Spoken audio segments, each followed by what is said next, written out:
Cartoon story.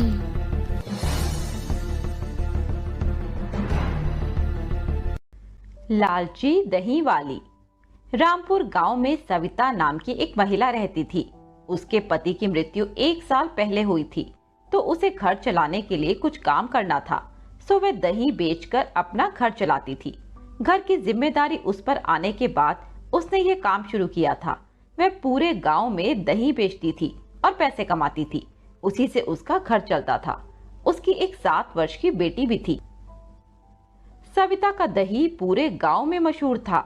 वह सुबह से गांव भर में दही बेचने के लिए मटका सर पर रखकर निकल जाती थी और पूरे गांव में आवाज लगाती थी, ताजा दही ले लो, ताजा मीठा मीठा दही। अरे काकी, दही ले लो, ताजा मीठा दही है, ले लो काकी। लाओ सविता, 20 रुपए का दही दे दो। अरे काकी, सिर्फ 20 रुपए का? तुम्हारे घर में तो 4 लोग हैं। 20 रुपए का दही कहाँ पूरा होगा सबको? कम से कम 50 का तो लो। हाँ सविता, तुम्हारा दही तो सबको बहुत अच्छा लगता है, ताजा भी तो होता है। चलो दे दो 50 का। सविता ने काकी के लिए 50 रुपए का दही निकालकर उसे दे दिया। सविता का स्वभाव बहुत मिलनसार था।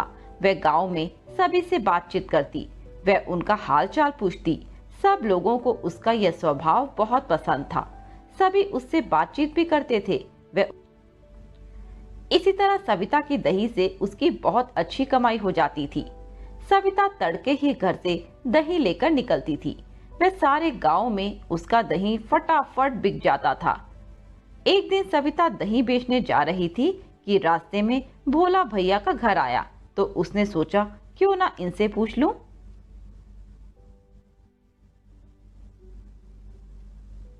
भोला भैया, भोला भैया, बस थोड़ा सा दही बचा है, आप ले लो तो मैं खाली मटका लेकर अपने घर लौट जाऊं। हाँ हाँ, लाओ दे दो। सविता ने बचा हुआ दही भोला के बर्तन में डाल दिया। वह उससे पैसे लेकर घर की तरफ चली गई। भोला के घर के बाहर एक बहुत सुंदर मुर्गी थी। सविता की नजर उस मुर्गी पर पड़ी। उसे वह बहुत ही सुंदर लगी, पर वह उसे देखने के बाद घर को निकल पड़ी। 2 दिन बाद सविता भोला भैया के घर के बाहर दही देने के लिए आई, तो उसने अंदर झांका। सविता ने देखा कि भोला के सामने वह मुर्गी बैठी है और उसने एक सोने का अंडा दिया है। खिड़की से नजारा देखकर सविता बहुत हैरान हुई और सोचने लगी, ये कैसी जादुई मुर्गी है जिसने सोने का अंडा दिया? क्या मेरी आंखें धोखा खा रही हैं? यहाँ मैंने सच में ही सोने का अंडा देख लिया है। ये तो जादुई मुर्गी है, इसका पता तो लगाना पड़ेगा। वह धीरे से अंदर आ जाती है और भोला से पूछती है, भैया क्या आज दही नहीं लेना? हाँ हाँ, दे दो। तभी बातों बातों में सविता भोला से पूछती है, ये मुर्गी कैसी है? अभी अभी मैंने आपके दरवाजे पर खड़े हुए देखा कि ये सोने का अंडा दे रही थी। भोला बहुत ही सीधा व्यक्ति था। उसने सविता को बताया, हाँ हाँ, यह एक चमत्कारी मुर्गी है। लॉकडाउन के दौरान मेरा काम बिल्कुल खत्म हो गया था। मैं बहुत दुखी रहने लगा था। अपने परिवार को पैसे भी नहीं भेज पाता था, जिस कारण घर में फाके होने लगे थे। तभी मुझे एक साधु बाबा ने यह मुर्गी देते हुए कहा, लो बच्चा, ये मुर्गी ले जाओ, इससे तुम्हारे सारे कष्ट दूर हो जाएंगे। अगले ही दिन मैंने इसे सोने का अंडा देते हुए देखा तो मैं हैरान हो गया, और फिर मुझे समझ आया कि यह भगवान की कृपा से मुझे मिली है। तभी से मैं इसका बहुत ध्यान रखता हूँ और यह मुझे सोने का अंडा देती है, जिससे मेरी सारी परेशानी दूर हो गई। यह सुनकर सविता थोड़ी हैरान, थोड़ी परेशान हो जाती है। वह भोला को दही देकर कुछ कुछ सोचती हुई घर से निकल जाती है। वह मुर्गी को निहारती हुई अपने घर को चल देती है। घर जाकर उसे रात भर नींद नहीं आती। वह सारी रात मुर्गी के बारे में सोचती रहती है। काश मुझे वो मुर्गी मिल जाए तो मेरे तो सारे दुख दूर हो जाएं। क्यों ना मैं भोला की वे मुर्गी चुरा लूं? ऐसे सोचते सोचते पूरी रात उसने आंखों में ही काट दी।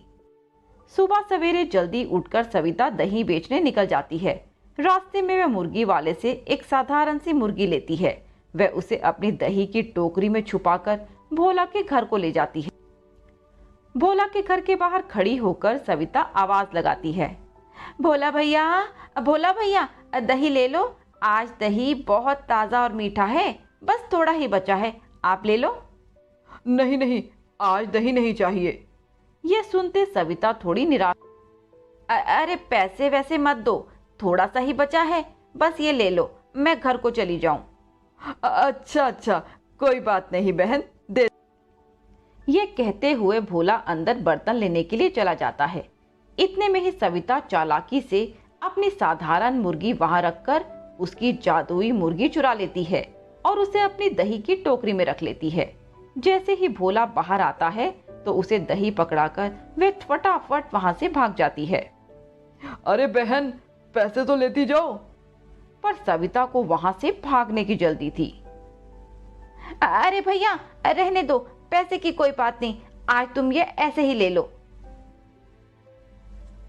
ये कहते हुए सविता उस टोकरी को पकड़कर अपने घर पे जल्दी से भाग जाती है, जिससे घर जाकर उस मुर्गी का सोने का अंडा निकाल सके। वह तेज कदमों से अपने घर की ओर बढ़ती है। वह घर के अंदर जाते ही अपना दरवाजा बंद कर देती है और टोकरी खोलकर वह मुर्गी को निकालती है। अरे मुर्गी मुझे सोने का अंडा दो। अरे मुर्गी, मुझे सोने का अंडा दो।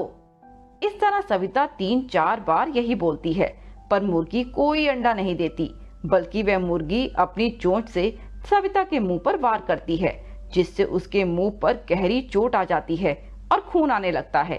सविता दर्द से कहराती है और सोचती है, हाय राम, ये क्या हो गया।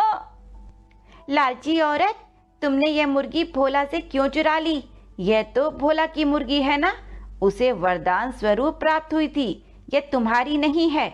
चोरी करना कितनी गलत बात है। तुमने अपने लालच में आकर दूसरे की चीज चुरा ली। इस तरह से कभी किसी का फायदा नहीं होता। यह जिसकी चीज है उसी को फायदा देगी। अब जल्दी से भोला को उसकी मुर्गी वापस कर आओ। यह सुनते ही सविता के होश उड़ जाते हैं। वे डर, अरे मुझे माफ कर दो, मुझसे बहुत बड़ी गलती हो गई जो मैंने उसकी मुर्गी चुराई। अब मुझे इसका फल भी मिल गया, अब मैं किस मुंह से उसके घर जाऊं। उधर भोला अगले दिन बदली हुई मुर्गी देखकर बहुत हैरान हो जाता है और सोचता है। काफी सोचने के बाद उसे याद आता है कि सविता ही दही देने आई थी। जब वह बर्तन लेने अंदर गया, उसी के बाद से उसकी मुर्गी गायब है। वह गांव भर में इस बात की चर्चा कर देता है कि सविता चोर है। सभी गांव वाले भोला की बात मानकर सविता के घर की ओर चल पड़ते हैं। सविता, अरे ओ सविता बहन, क्या तुमने मेरी मुर्गी चुराई है? तुम्हें ऐसा नहीं करना चाहिए था, वह मेरी मुर्गी थी, तुमने क्यों सविता ने भोला और गांव वालों से माफी मांगी। तभी गांव की एक औरत कहती है, अब कोई तुमसे कभी दही नहीं लेगा। सविता बहुत रोती है, बहुत गिड़गिड़ाती है। अरे मेरा घर कैसे चलेगा, मेरी छोटी सी बच्ची है, मैं कैसे घर चलाऊंगी, कहाँ से खाना लाऊंगी। तभी गांव की एक औरत कहती है, ये तो चोरी करने से पहले सोचना चाहिए था। सविता, तुम्हारा अच्छा भला काम चल रहा था, पर लालच में आकर तुमने, अब कोई गांव वाला तुम्हारी कोई मदद नहीं करेगा, क्योंकि हमारे गांव में चोरों की कोई जगह नहीं है, चली जाओ इस गांव से। ये कहते हुए सभी गांव वाले और भोला वहां से चले जाते हैं। सविता रोती गिड़गिड़ाती रह जाती है, पर उसकी लालच का फल हमेशा बुरा होता है, जो कि सविता के साथ हुआ।